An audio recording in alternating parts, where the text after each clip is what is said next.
Michael Walsh, Norwell Farm. We're setting up the poles for the shed tomorrow.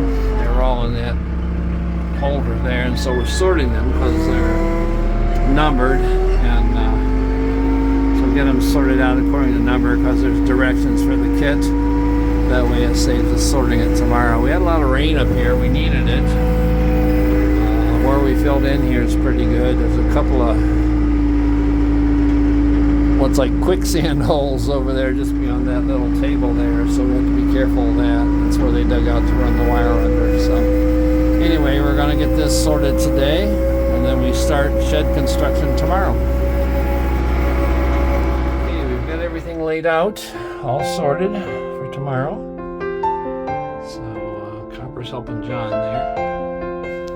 So we're going to head back up to the barn. We're done for today.